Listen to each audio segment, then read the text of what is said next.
Hola, soy Constanza Evans. Bienvenidas a Mamás. En este episodio, Ana nos cuenta el retorno a casa de sus hijos después de que su padre se los llevó sorpresivamente y fueron separados de su madre por más de un año. Un retorno emocionante y reparador y también lleno de los desafíos propios de retomar una vida normal después de una experiencia tan difícil. También conversamos de la situación actual que vive Ana porque su batalla para que sus hijos permanezcan en casa no ha terminado. Hola Ana, ¿cómo estás? Hola Constanza, ¿cómo estás? Gracias por recibirme acá hoy de nuevo. Muy feliz de que estés aquí nuevamente también. Ana, estamos aquí para grabar un episodio de fin de año, un episodio para desearnos una feliz Navidad y también a toda la audiencia. Y para hablar nuevamente de un tema que fue realmente muy importante, que fue cómo tus hijos fueron separados de ti, qué sucedió después y cómo lo viviste. La verdad que el episodio que grabamos juntas la vez pasada tuvo una gran audiencia, mucho interés, mucho compromiso por parte de la audiencia también. Y bueno, felizmente tus hijos regresaron a casa. Fue una noticia feliz, maravillosa, que todas hemos seguido muy de cerca. Y hoy día estamos aquí para conversar un poco de qué ha pasado, no sé cómo fue ese regreso, qué ha pasado desde entonces, porque la historia continúa, no Claro. acaba con su regreso. Y bueno, antes de yo seguir, quisiera que te presentes de nuevo, por si acaso hay gente que no te conoce, que no ha visto el primer episodio, ¿no? Con tu nombre, tu edad, de dónde eres, de quién se compone tu familia y a qué te dedicas. Mi nombre es Ana Gaivao, tengo ahora oficialmente ya 41 años, cumplí hace poco. Mi familia en este momento soy yo y mis dos hijitos que tienen 6 y 3 años en este momento. Y yo, antes de que pasara todo esto de que vamos a hablar, ejercía como administradora de empresas de tecnología a nivel internacional. Ok, listo. ¿Y eres de? Soy de Portugal. Eres de Portugal. Soy de Portugal, he vivido un poco por todo el mundo, pero ahí sigue mi familia y son mis raíces. Y además el hecho de que seas de Portugal forma parte de la historia, porque cuando tus hijos fueron separados de ti, ustedes vivían en España. Y esto lo lleva a cabo el padre, los lleva de España a Perú. Y después tú tienes que llevar todo este proceso para recuperarlos en Perú, que es un país que no es el tuyo. Entonces, para cualquier persona esta situación es estresante y llevarla lejos de casa es más estresante, ¿no? Bueno, antes de que comencemos el episodio, no quiero dejar de mencionar que tenemos una cuenta en Patreon para suscriptoras, donde pueden encontrar contenido exclusivo, donde pueden encontrar encuentros con expertas y también encuentros presenciales entre mamás. Así que ya saben, las esperamos en Patreon. Y ahora sí, regreso a ti, Ana. Lo primero que yo te quería preguntar fue cómo había sido el regreso de los niños a casa. Porque yo recuerdo que un día yo estoy en el tráfico manejando, o sea, para variar. Y me abro el WhatsApp, ¿no? En un semáforo rojo, lo preciso. Y me dices, hola Constanza, parece que me van a devolver a mis hijos. Y yo ahí me emocioné, o sea, no sé si en bien o en mal, porque sentía que igual era algo tenso, ¿no? Pero estaba muy, muy emocionada por ti. Entonces quisiera que nos cuentes un poquito cómo fue esto, cómo así regresaron. Mira, casi como todo, en los últimos año y medio casi que llevamos, fue un proceso extremadamente complejo, muy difícil, tanto para mí como para mis hijos. Yo creo que esto al final es una historia de obstrucción y creo que el regreso de mis hijos conmigo es un ejemplo claro de eso. O sea, la orden de devolución o de entrega de mis hijos con su madre en realidad fue emitida el 9 de junio de 2025. Pero mis hijos solo regresan conmigo el 31 de julio. O sea, estamos hablando de casi 2 meses más tarde. Casi 2 meses en que mis hijos y yo no tuvimos absolutamente contacto ninguno, en que yo no sabía dónde estaban, en que claramente los habían movido de la casa de la abuela, donde habían pasado la mayor parte del año. Entonces estamos hablando de nuevo de casi 2 meses en que no sabía dónde estaban mis hijos, no tenía cualquier forma de comunicarme con ellos, no me daban ninguna información. Durante ese periodo de tiempo, 2 ocasiones anteriores se le ordenó al padre entregarlos en el juzgado, no lo hizo. Y luego, ¿qué es lo importante de saber? Por razones que yo no entiendo, porque me parecen completamente contra el interés superior de los niños, se adapta una estrategia de penalización progresiva. O sea, decir, se agenda, hay una situación de riesgo para niños, de urgencia, que ha sido identificada, pero en vez de decir, usted tiene hasta tal día para entregar los puntos y ahí entra la policía, no. Entonces se dice, si no se presenta, pues se le va a multar con, no me acuerdo exactamente cuánto era, pero era como $500, algo así, que para una persona como el padre de mis hijos es inconsecuente. Entonces eso fue lo que se hizo. Entonces la primera fecha, el padre pagó la multa y no se presentó. La segunda fecha, que fue el 19 de julio, tampoco se presentó un certificado médico que indicaba que estaba con arritmias, no sé qué cosa. Como dices tú, es un caso de obstrucción. Por eso hablas de obstrucción. Claro, porque a veces la justicia, digamos, disfunciona, otras veces funciona, pero incluso cuando funciona, se obstruye, ¿no? Estoy enfermo, te pago la multa, etc. El 31 de julio, que ya era con orden de detención, si no se presentaba, yo te soy honesta, mis abogados seguían pensando que no se iban a presentar, que iban a desaparecerse con mis hijos, pero felizmente no fue lo que se dio.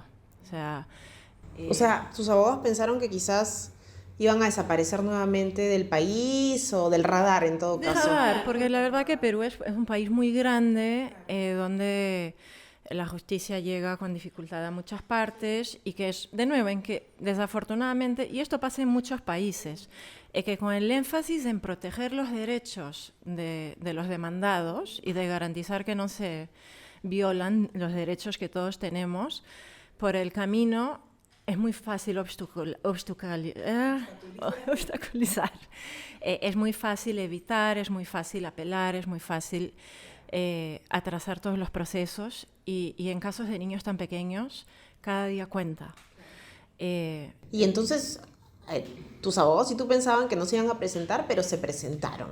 ¿Y cómo fue esto? O sea, en un caso así, ¿qué te dicen? ¿Aló, vamos a ir en un ratito? ¿O te mandan una carta? O sea, ¿cómo? Quiero que me cuentes y que nos cuentes el momento en el que te dicen, ahora de verdad sí estoy yendo, ¿no? Y el momento en el que tú te encuentras con tus hijos. Es mucho más dramático que eso. Porque en realidad la forma como funciona es que el juez te cita a ti y al padre con los niños tal día, tal hora en el juzgado. Todo se da en el mismo juzgado, que para mí, como puedes imaginar, los juzgados ya son un ambiente de extremo estrés, de recordar muchas cosas muy difíciles.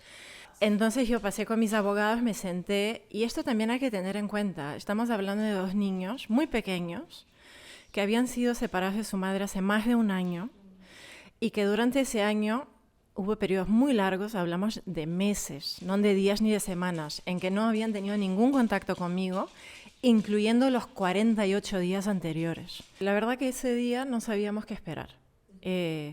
Yo entré con mis abogados a la sala de la jueza, estaba la abogada del padre, había dicho que el padre estaba viniendo, no especificó si con o sin los menores.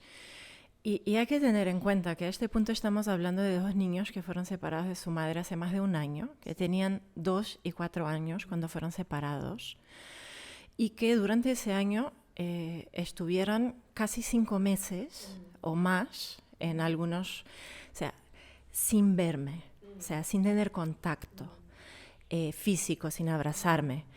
Y entre ello hablamos de un periodo no de días, no de semanas, sino de casi 2 meses que no teníamos ningún contacto. Porque al final el contacto contigo fue bloqueado, Entonces yo la verdad que no tenía idea de lo que me esperaba, no sabía en qué condición estaban, no sabía qué le habían dicho, no tenía idea de nada.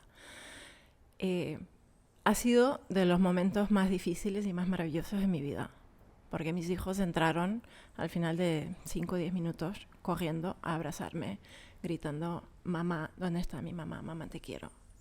A partir de ese momento no aceptaron ser separados de mí. En realidad... O sea, en lo que duró esa reunión o audiencia o como se llame. Que al final es una audiencia formal en un juzgado.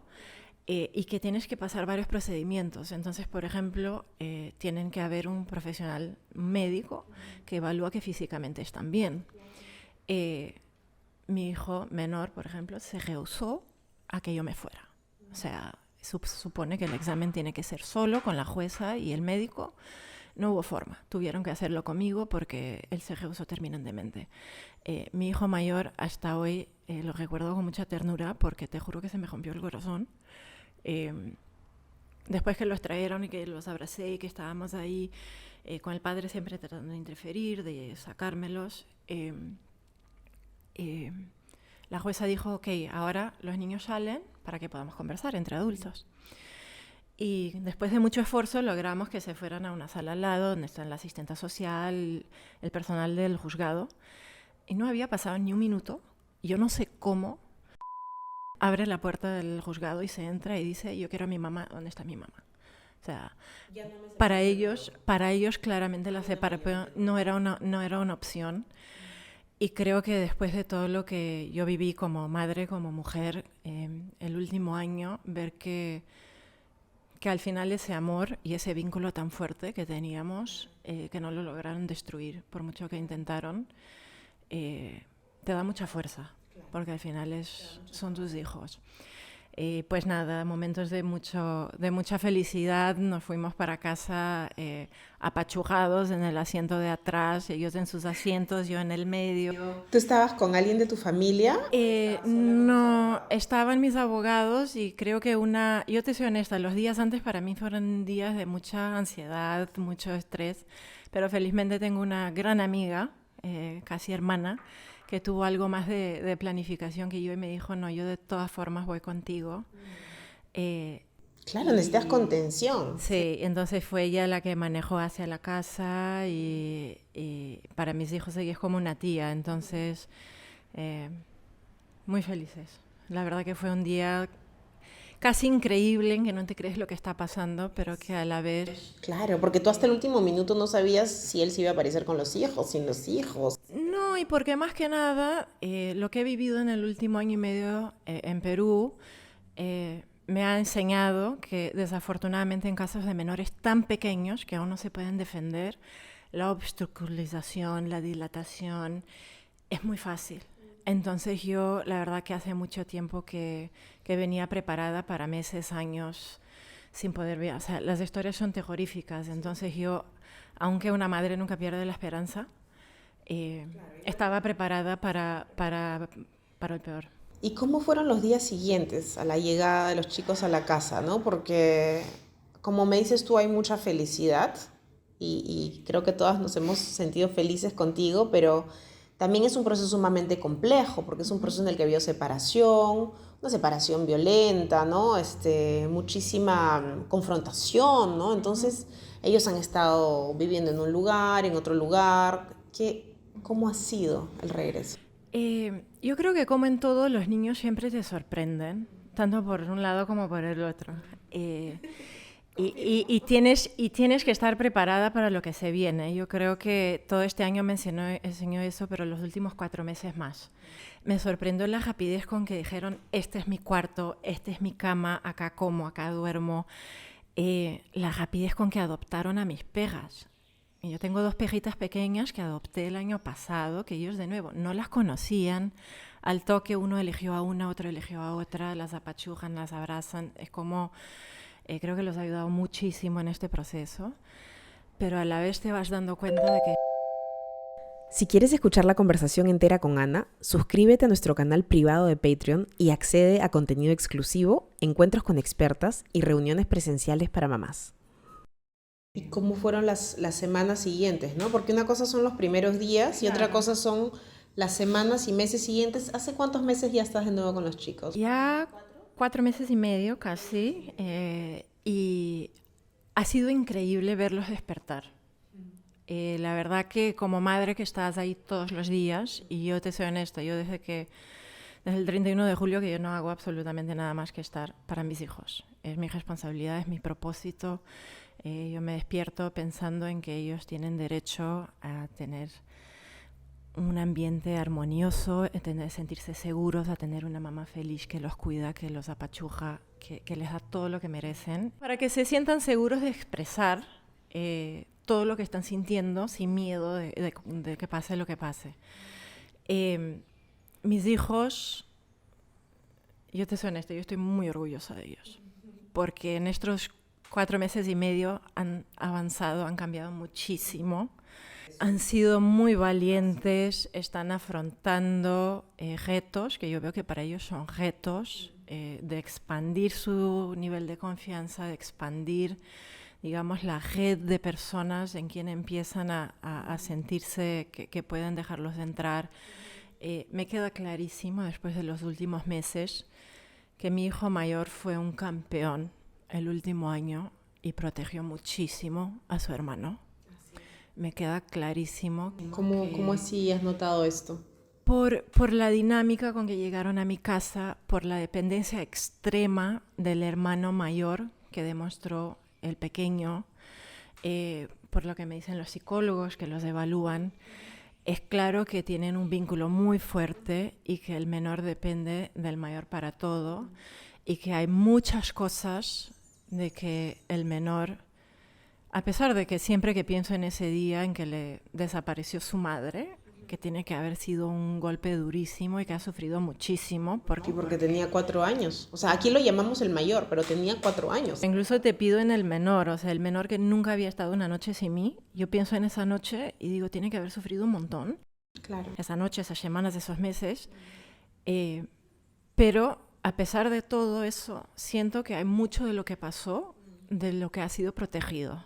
De que se sentía muy seguro con su hermano, de que le tenía mucha confianza. Que se ven en situaciones de vulneración infantil donde están los 2 hermanos, que en general el mayor actúa como un escudo y a veces el mayor, siendo un niño muy pequeño, pero igual actúa como escudo. Y eso se ha visto mucho en la forma como hemos tenido que apoyarlos, o he tenido que apoyarlos en los últimos meses, porque una de las cosas que en su momento empezó a salir fue que el mayor efectivamente se veía que había también sufrido mucho por tener que hacer eso. Y que, porque es una, como tú dices, es una responsabilidad que un niño de 4 años no debería tener que tener. Es una sobrecompensación, es una sobreadaptación. Pero que deja huellas y que deja marcas.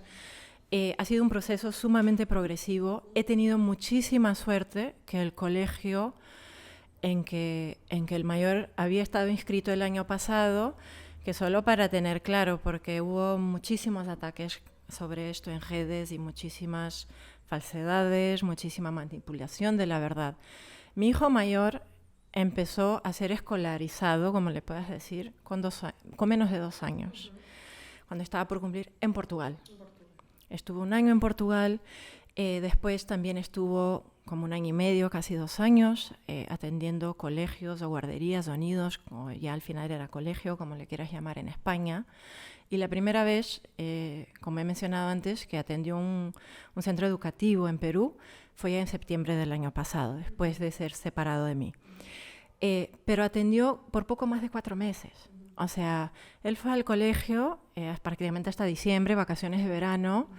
En febrero y marzo habrá ido unos 10 días o 1 semana y media, y ahí dejó de ir. O sea, era un niño que desde prácticamente diciembre del año pasado no tenía cualquier tipo de inserción escolar. He tenido mucha ¿Y por qué dejaron de mandarlo al colegio? Recuérdanos, porque el padre dejó de tener cualquier derecho legal de separarlo de mí y volvió, digamos, a hacer las conductas que ya había tenido antes, de encerrarlos en casa, de no dejarlos ir a ningún espacio público, de no dejar que yo tuviera ningún contacto con ellos. Claro, o sea, él los tenía físicamente, pero legalmente eso ya no tenía validez. O sea, su tenencia era de hecho, pero se había vuelto ilegal. Exacto. Entonces, los niños no salían de su casa para que nadie se los pueda llevar. Porque si tú decidías llevártelos del colegio o del parque o donde fuera, hubieras podido hacerlo. Sí. Entonces, los niños pasaron ¿cuántos meses en casa encerrados? Yo creo que desde el 5 de marzo hasta el 31 de julio, del 5 de marzo al 10 de junio, estoy bastante segura que estaban en casa de mi suegra. A partir de ahí estoy bastante segura que no estaban ahí. No sé dónde estaban. Los niños me hablan de una casa, me hablan de la casa nueva de papá. No sé dónde será.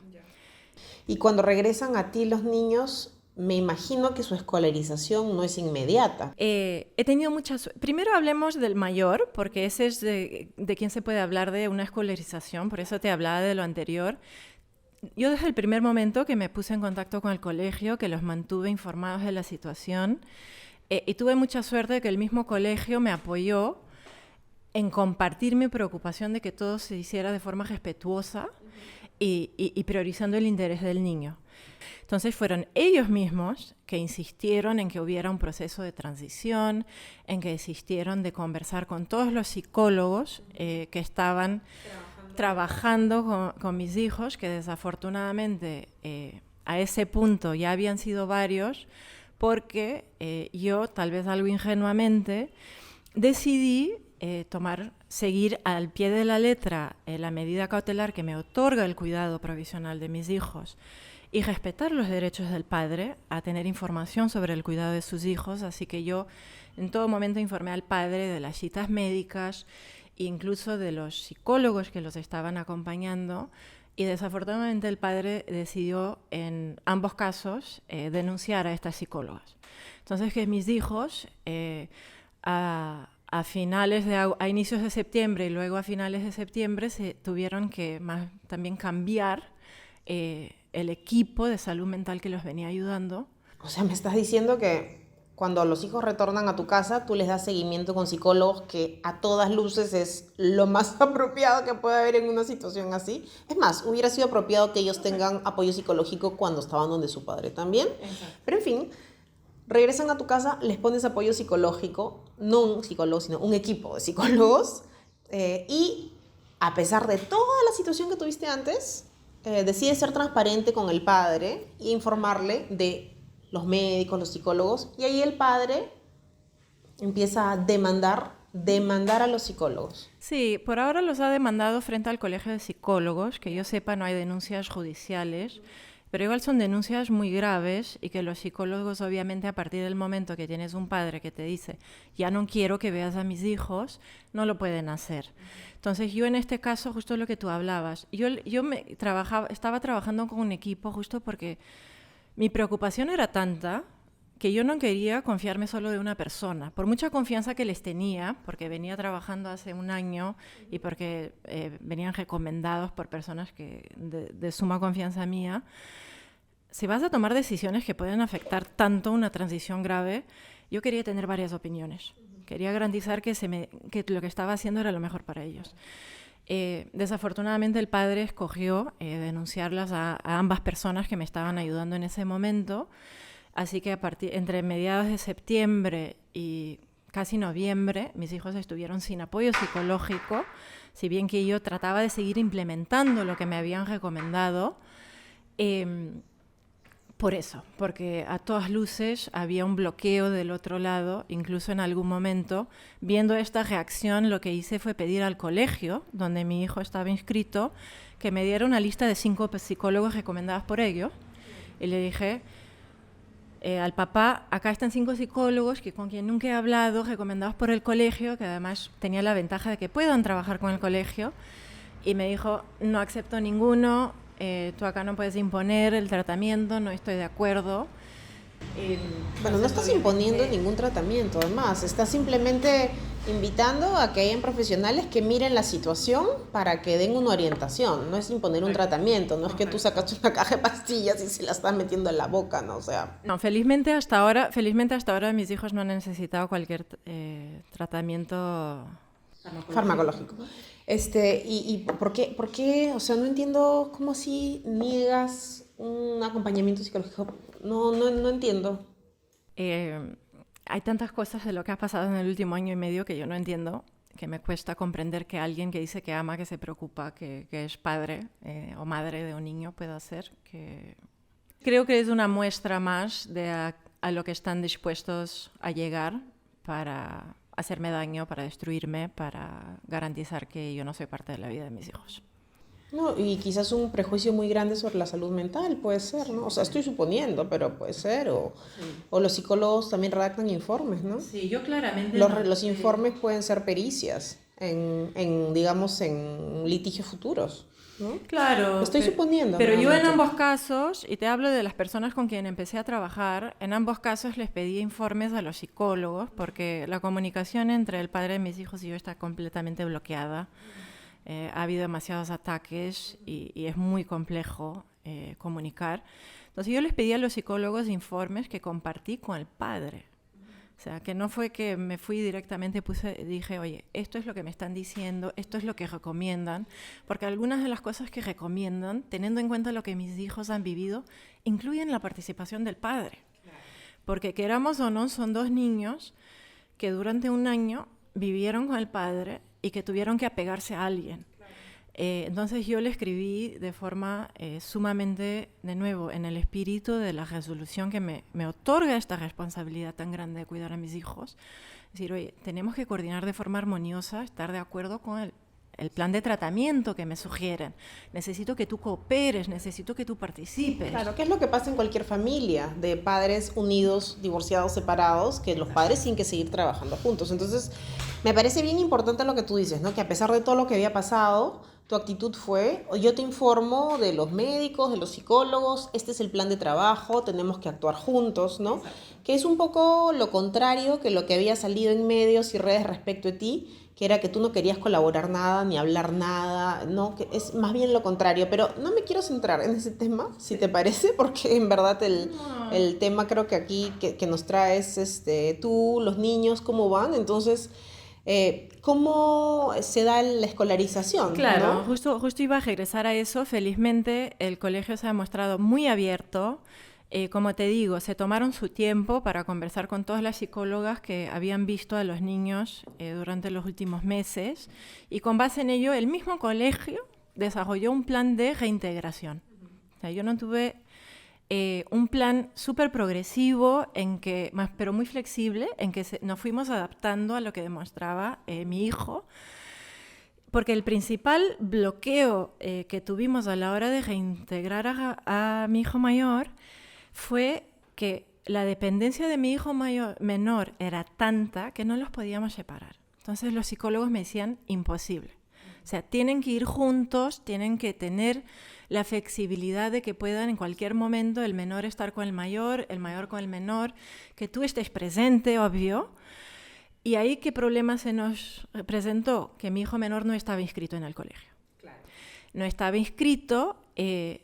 Felizmente, de nuevo, el colegio fue súper flexible, dijo, postula, lo movemos lo más rápido posible para que puedan entrar juntos. Yo el mismo día hice la postulación y mandé todos los documentos. Y pues el padre escribió al colegio diciendo que no estaba de acuerdo con esa postulación porque no estaba dispuesto a pagar el colegio. Entonces, a la vez de que, aunque yo, tanto el año pasado como este año, siempre he tratado de proponer otras opciones de colegio, me dice que no, que el colegio más caro de Perú es la única opción aceptable y que cualquier otra no es posible. A la vez, cuando llega el momento de inscribir al menor, dice que no, que yo tengo que pagar el 50%, que él no va a pagar el colegio. Y obviamente yo en la situación que estoy ahora sería sumamente irresponsable de mi parte. Yo estoy sin trabajar hace 1 año y medio, a razón de lo que pasó, porque mi trabajo estaba en España.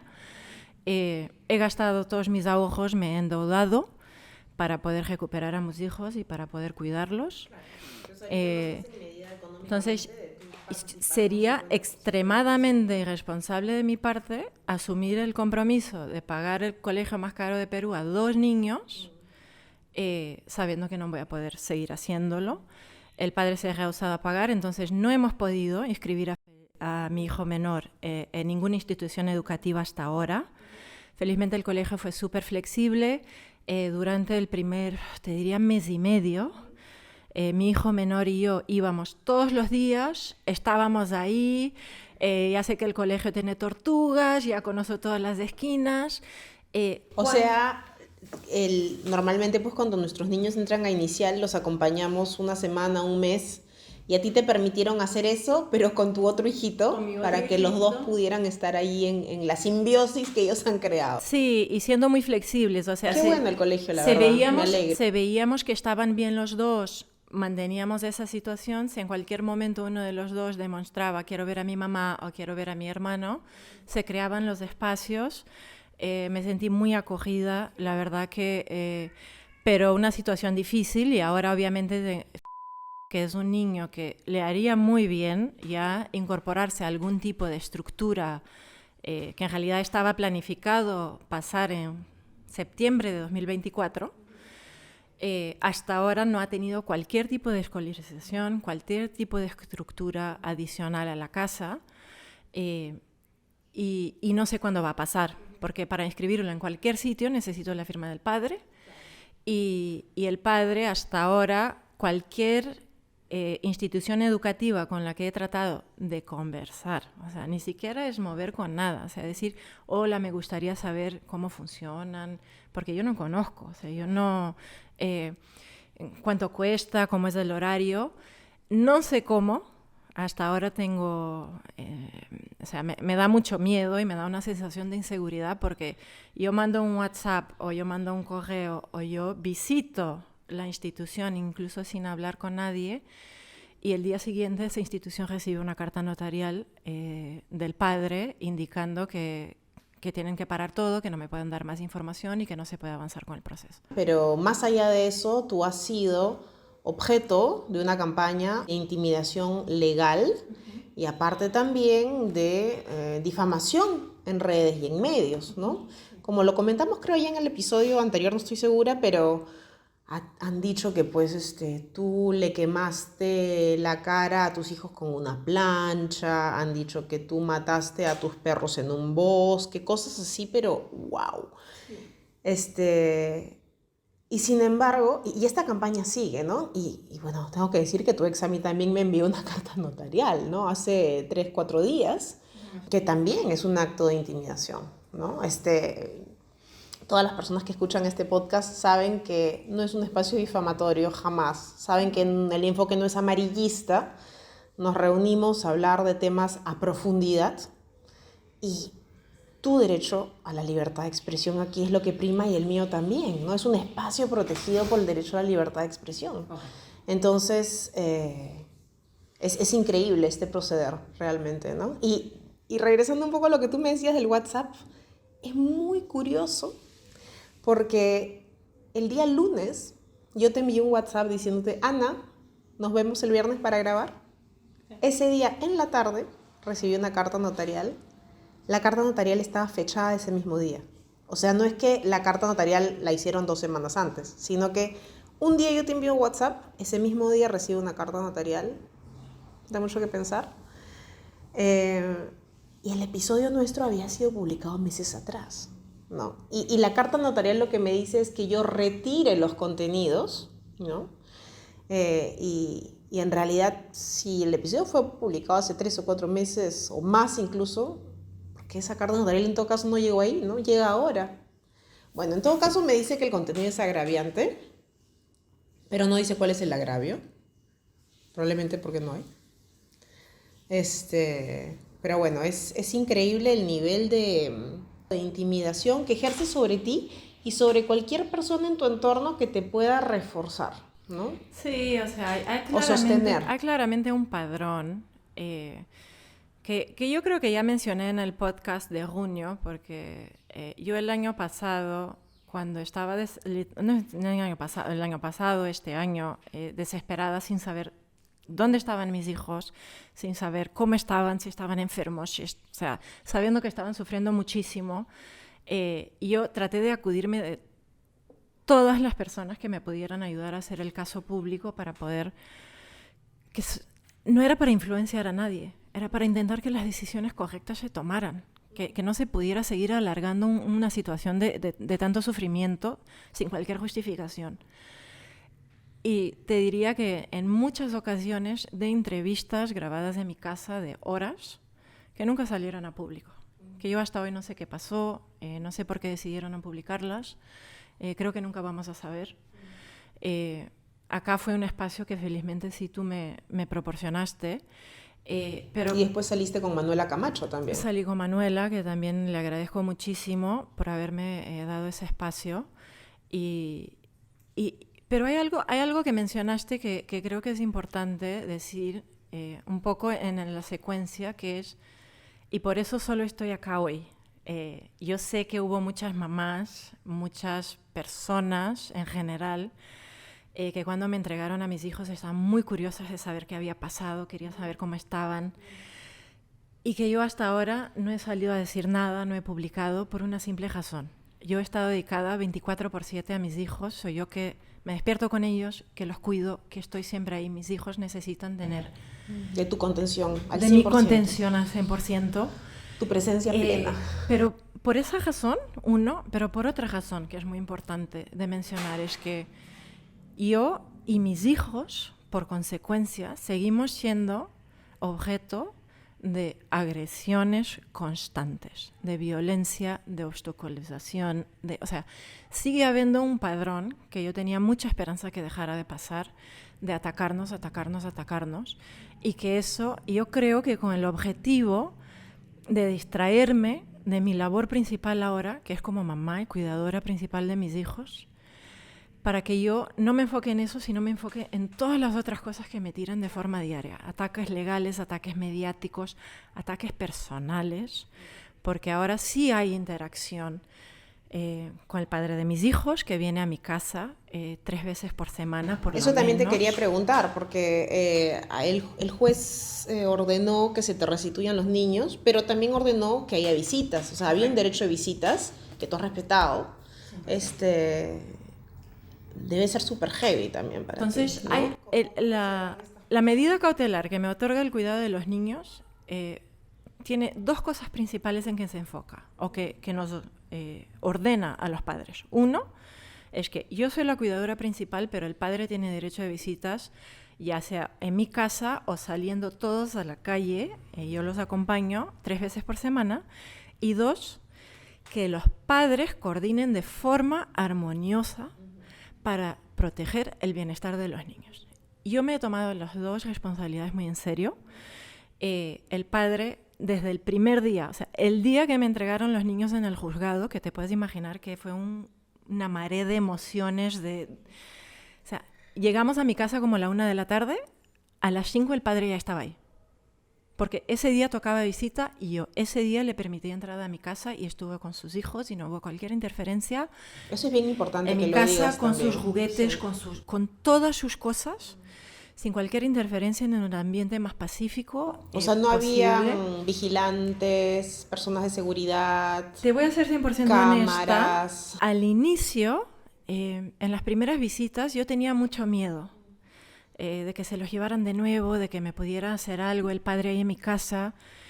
Y por recomendación de mis abogados y de amigos, sí tenía un señor que no estaba dentro de mi casa, sino afuera. O sea, que los niños nunca interactuó con los niños no lo sentían. Pero era literalmente para que yo, como mujer, como madre, si pasara algo, pudiera dar un grito y que alguien me escuchara. Esta persona nunca interactuó con el padre, siempre mantuvo distancia. Qué fuerte la situación, francamente, Ana. O sea, hay una serie de cosas que tú, no sé si ya las normalizaste o no sé, pero tú me las dices, se me paran los pelos de punta de que tengas que estar en la sala jugando con tus hijos y afuera has puesto un guachimán para que por si acaso tú gritas alguien te escuche. O sea, es una cosa de locos, en verdad. Es que no te queda otra. Es que estás en el momento y tus hijos son la prioridad, y sabes que si no cumples lo van a tratar de usar contra ti. Esa persona estuvo, te diría que 1 mes, probablemente no más. A partir de ahí yo estoy sola en la casa con mis hijos y el padre entra y sale sin cualquier interferencia de terceros. Las visitas se dan. Además, en varias ocasiones el padre me ha pedido visitas adicionales o me ha pedido cambiar el horario de las visitas. Te hablo de fácil unas 15, 20 veces en 4 meses. No es que te hablo de... Y en todas las ocasiones, creo que en una ocasión le dije que no, porque ya me pareció que era muy tarde para el horario de los niños. Pero en general sí siento que no afecta negativamente a la dinámica con los niños.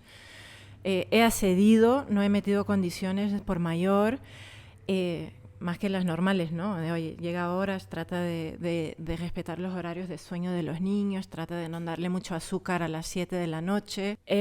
Había pedido al padre que si van a haber otras personas presentes, ya sean su familia, amigos, etcétera, presentes en las visitas en que salimos de la casa, que por favor me lo informe con un tiempo de antelación, más que nada para poder preparar a los niños, o sea, para decir, porque además algunas de esas personas son personas frente a las cuales yo tengo reacciones de miedo, de ansiedad, y los niños sienten eso. Entonces yo quería poder prepararme, protegerlos. En varias ocasiones han venido otros miembros de la familia del padre de forma inesperada y obviamente que ha sido difícil de gestionar para mí, pero por mis hijos yo lo gestiono, lo acepto y lo aguanto porque no me queda otra. Pero como te digo, las visitas se están dando de forma armoniosa. Al inicio, de nuevo, hablando de la progresión de los niños, al inicio yo tenía que quedarme en el salón con ellos porque cada par de minutos los niños necesitaban esa reafirmación. Me tocaban, me abrazaban, necesitaban. Progresivamente se han sentido más seguros, más tranquilos, y yo me he ido retirando, me voy para el salón de lado, para la cocina, estoy en mi cuarto. O sea, siempre garantizando que los límites de los niños se respetan, que ellos se sientan seguros. Pero te soy honesta, también tratando de protegerme como persona, claro, como mujer que ha sido víctima de muchos ataques, de mucha violencia. Claro, no es nada fácil estar en... Y que es una situación muy compleja. Claro, o sea, yo entiendo que tú quieres respetar lo que te dice el juzgado y está muy bien, pero no hay que perder de vista tampoco que estás al lado de tu agresor. ¿Qué mujer quiere compartir un momento con su agresor? Esto es muy difícil y se da en muchos casos familiares. Si quieres escuchar la conversación entera con Ana, suscríbete a nuestro canal privado de Patreon y accede a contenido exclusivo, encuentros con expertas y reuniones presenciales para mamás. Entonces, cuéntame un poquito de ti ahora, cómo estás viviendo todo este proceso. ¿Sientes tú que tienes espacio para ti? Porque, digamos, has hecho un gran trabajo de maternar a tus hijos como si acabaran de nacer, desde que volvieron, ¿no? Tenerlos en modo mamá canguro, mamá koala. Pero como todas las que hemos atravesado un posparto sabemos, es complejo, ¿no? Es mucha carga física, emotiva, ¿no? ¿Cómo estás tú? Y también, ¿cómo sientes ahora que han evolucionado un poquito las cosas? ¿Sientes que estás volviendo un poquito a una vida normal o no? Trabajo, todo eso, ¿no? Mira, yo, como te decía antes, yo me despierto cada día con una idea muy clara, con un propósito muy claro, que es que mis hijos tengan una mamá feliz, una mamá que les da amor, una mamá que los apachuja, que les da seguridad, que les da armonía, que les da todo lo que les falta y lo que necesitan ahora. Pero por adentro, como se dice, sigue la procesión. O sea, es momentos constantes de miedo, de temblor, de revivir muchas de las cosas, de miedo, como te mencionaba antes, que vuelva a haber una decisión injusta y completamente infundada que me los vuelva a sacar, o incluso que de un día para el otro de repente desaparezcan de nuevo. Porque, de nuevo, estamos hablando de un padrón de obstrucción. No es que esto pasó una vez, esto pasó en un año, por lo menos 3 veces. No, y sigue pasando. Porque si seguimos recibiendo tú y todos los demás que estamos a tu alrededor de forma remota, porque no es que yo te vea todos los días, ¿no? Pero incluso si yo, una persona relativamente externa a tu vida, recibo cartas notariales, o sea, esto está en curso, no es que paró. Exacto. O sucedió. Entonces, ¿no? Miedo, por eso te digo, o sea, eso va más por el lado legal, por el lado de lo que me afecta. Pero yo te digo, yo camino en la calle cuando voy con mis hijos, mirando hacia atrás, viendo si hay alguien que de repente me los agarra y se va con ellos, y yo qué hago. O sea, no... creo que lo raro sería si no lo sintiera. Sí, sí, creo que dentro de todo es la reacción de una persona sana. Es una tormenta constante, es una tormenta que viene a la flor de la piel cada vez que me llegan una carta notarial con contenido amenazador o intimidante. Es cada vez que llego a mi edificio y el portero tiene una notificación más del Poder Judicial que yo no sé qué contiene, que puede ser inocua o que puede ser que me informan que me han demandado, porque el padre de mis hijos me ha demandado por difamación. ¿Tú tienes demandas? Y solo para terminar, y que sus abogados en esa demanda han pedido 18 meses de cárcel y 2 millones de soles de compensación. Entonces, son cosas serias, son cosas que para una mujer extranjera, sin familia, con los amigos que he ido haciendo por el camino este año, te hacen temblar el piso. Claro. Pero yo para mis hijos tengo que seguir siendo calma, tranquilidad, contención. En relación a la vida normal de que hablas, la vida se va normalizando cada día un poquito más, pero es un proceso lento. Mis hijos hasta hoy no pueden dormirse con otra persona, no puedo dejarlos más que un periodo de tiempo corto con otras personas. O sea, han hecho un camino gigante. Yo estoy súper orgullosa de ellos, pero no me acuerdo la última vez que fui al gym, no me acuerdo la última vez que salí con amigas. O sea, toda mi vida sigue alrededor de mis hijos, de los playdates de mis hijos, de las actividades extracurriculares de mis hijos, del colegio de mis hijos, de la salud de mis hijos, porque hay la mental, hay la física. O sea, todo lo que yo hago desde que me despierto hasta que me echo, y te diría incluso cuando estoy soñando, sigue siendo alrededor de lo que ellos necesitan para seguir recuperando o para protegernos a los 3 de esos ataques. Claro, que también es un trabajo a tiempo, al menos a medio tiempo, ¿no? Y ahí porque tienes procesos. Claro, regreso un poco a lo que me decías. Yo en este momento, desde que todo esto empezó, se han abierto 28 procesos legales, 24 acá en Perú, 4 en España. De esos 28, 15 fueron abiertos por el padre. O sea, es importante decir eso, porque hay mucho también la idea de que, porque la madre, no, o sea, la mayoría han sido abiertos por el padre. De esos 28, hay 5 o 6 que yo te diría que ya no tengo que preocuparme mucho con ellos, o sea, que ya fueron cerrados o que es poco probable, pero los otros son activos, están presentes, en varios de ellos hay el riesgo que me saquen a los niños, que se me pidan sumas de dinero de entre $500,000 y $1 millón, o incluso en 2 de ellos se me pide pena de cárcel, para mí acá en Perú. Son procesos por difamación, por violencia, ¿por qué? Son procesos, algunos relacionados con los niños, pero la tenencia de los niños, pero la gran mayoría son procesos de difamación, uno del padre, otro del abuelo, en contra mío. Dos procesos, el abuelo también está metido. Sí, 2 procesos de divorcio que están corriendo en simultáneo, también en contra mío, en que el padre de mis hijos me pide en el primero $1 millón de compensación, en el segundo $500,000, que están corriendo en paralelo. Ambos fueran abiertos, y esto es algo que pasó con muchos casos, procesos que refieren los mismos hechos, las mismas personas, la misma decisión, y que en casi todos los casos de estos procesos abiertos por el padre de mis hijos, al momento de abrir el proceso, los nombres de las personas son disfrazados. O sea, me estás diciendo que te abren el mismo proceso. Correcto. En diferentes juzgados, en diferentes vías, para ver cuál corre más rápido. Exacto.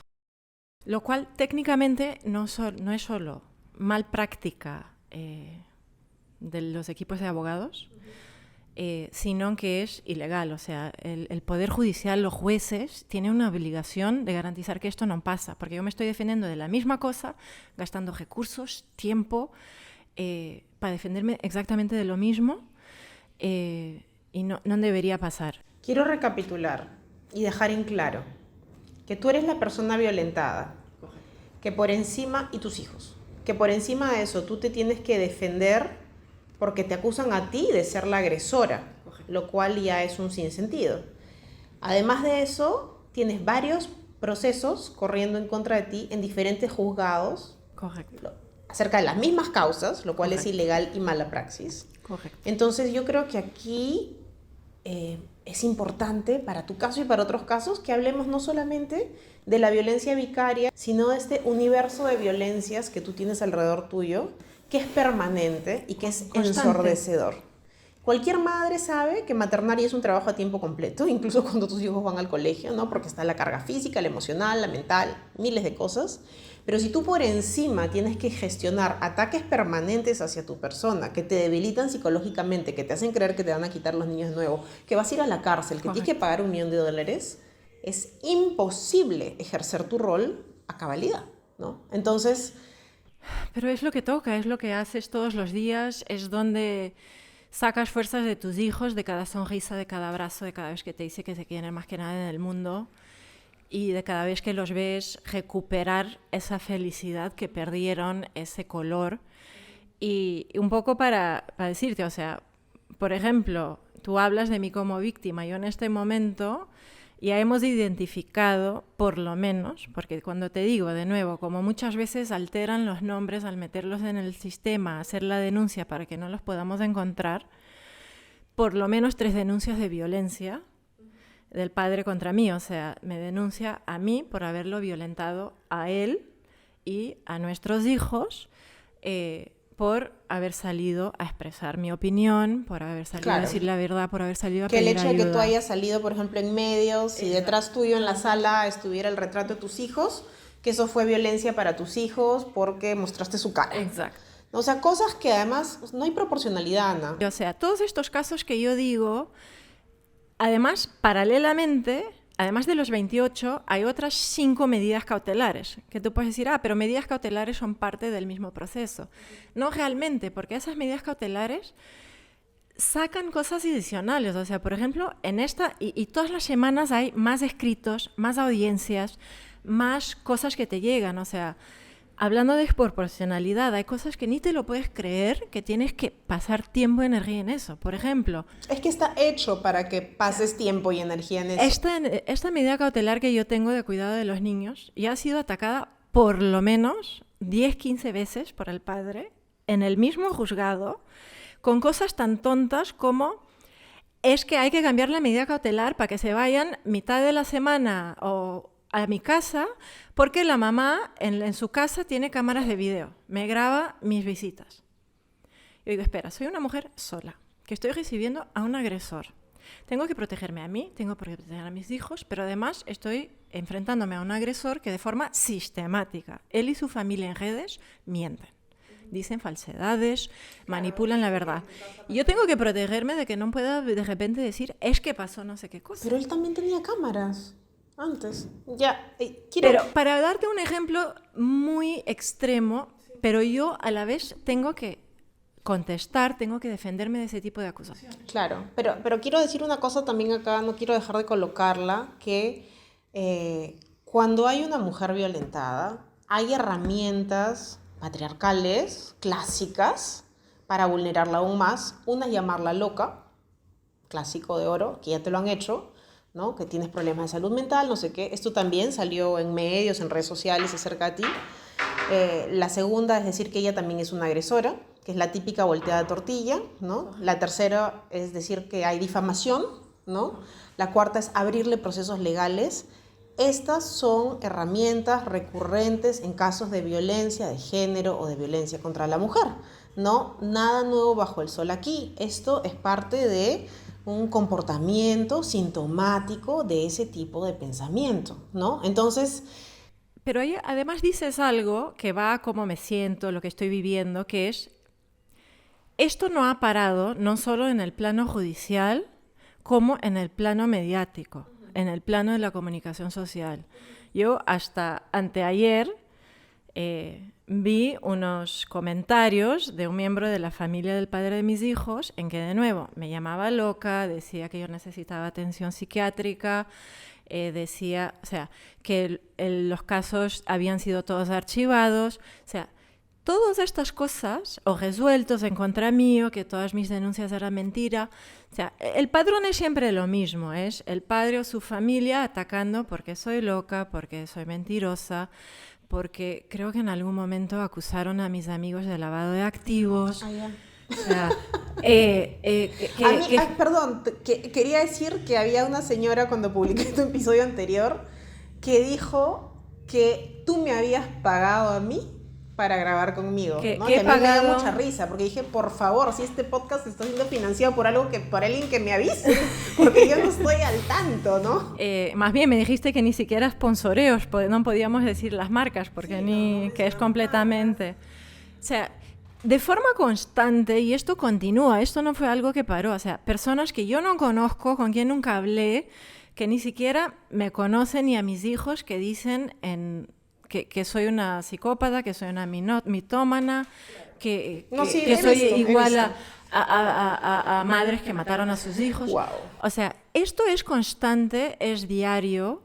Miente que algo queda, porque eso es para el público y hacia ti. Y no importa, es una estrategia para no debilitarte. importa que haya ya a este punto 3 resoluciones judiciales que dicen que mis hijos fueron llevados sin mi conocimiento ni consentimiento. O sea, eso ya no es un hecho que es controvertido. O sea, ya hubo un juez del Supremo Tribunal Constitucional que dijo...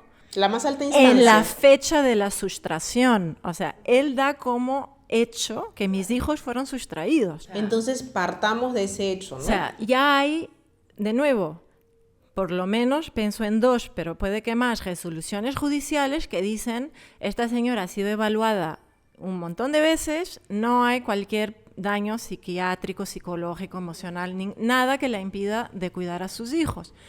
Pero la narrativa sigue, las mentiras siguen. Y esto es algo en que yo vivo a diario y que después las mismas personas, pero también es algo importante, es que son las mismas personas que escriben, que atacan, que mienten y que dicen cosas que son personas que me conocían. O sea, no son personas en quienes confié, son personas en quien yo abrí mi casa, mis puertas, que puedan mentir, repetir, sabiendo el daño que están causando y que después las tengo que seguir viendo.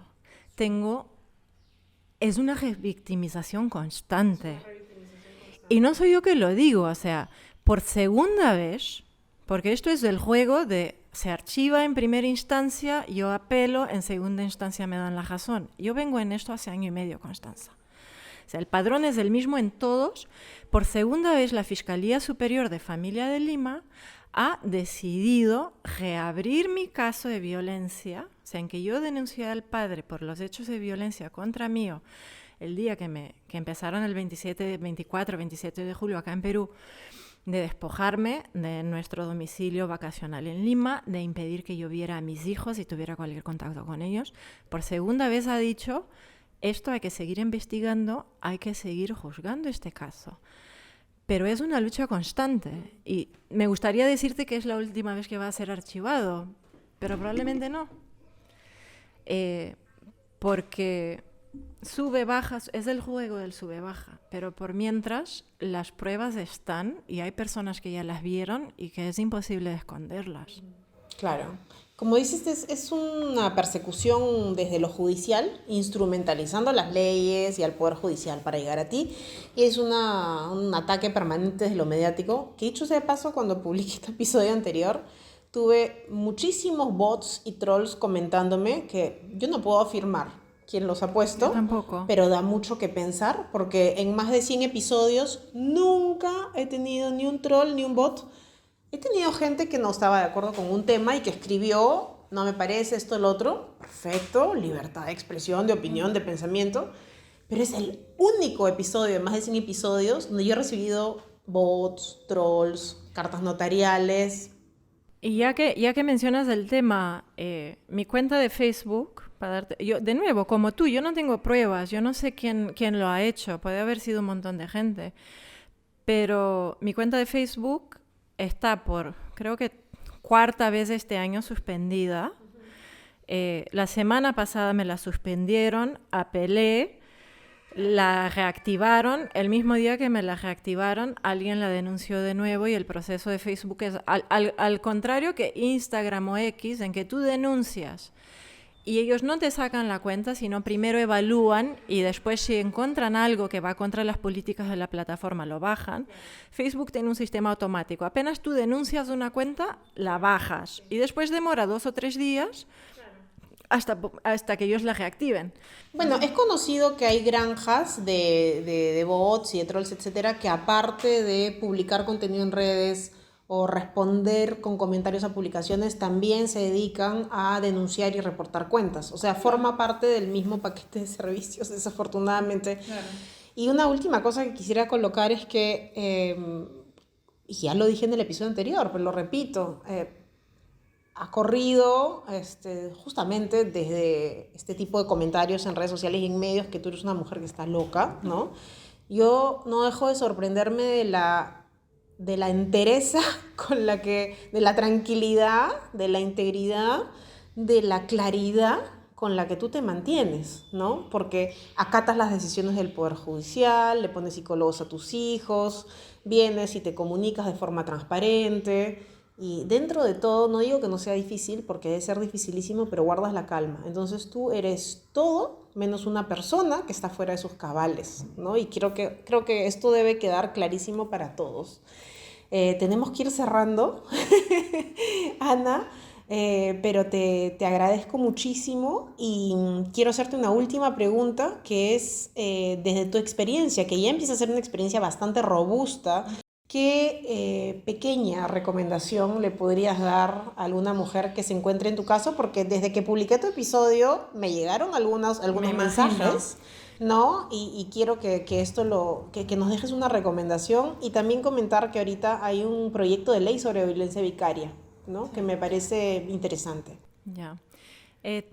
Yo creo que la principal recomendación que tengo para cualquier mujer que se vea en una situación de estas es: busquen, ya sea en Instagram, en cualquier red social, en vuestras redes personales, otras mujeres que hayan pasado por cosas semejantes.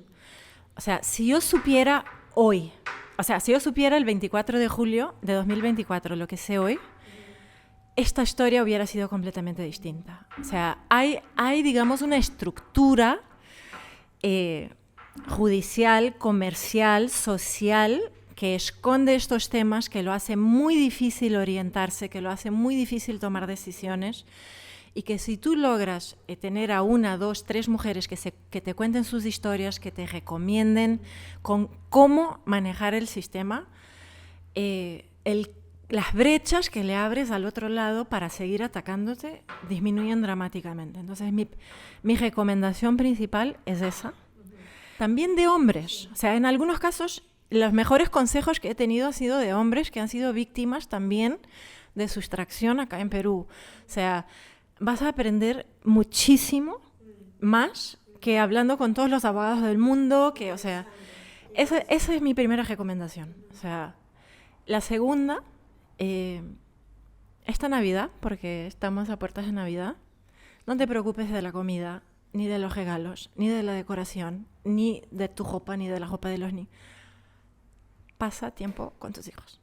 Dales abrazos, dile que los quieres, dile que son la cosa más especial del mundo, dile que nada importa para ti más que ellos. Porque al final es eso lo que vale y mi experiencia lo muestra. Porque ni todos los juguetes, ni toda la plata, ni todas las nanas, ni todo lo del mundo ha logrado dañar el tiempo, dedicación y amor que yo le había dedicado a mis hijos y que lo sigo haciendo todos los días. Y por último, un pedido, que es pedirles a todas que aplaudan a Constanza, que la apoyen, que comenten, que compartan. No mi historia necesariamente, pero en general su podcast, porque mi experiencia del último año es que es muy difícil resistir frente al poder, frente a la intimidación. Creo que en general, creo que especialmente cuando eres mujer. Y lo que Constanza ha demostrado en las últimas semanas, yo creo que en general, del podcast que creó, de todas las historias que ha recibido acá, yo cuando vine, creo que grabamos final de mayo, yo estaba desesperada, nadie me abría la puerta, sentía que me atacaban por todo lado y que no había ningún espacio para decir la verdad, para que mi voz también fuera escuchada.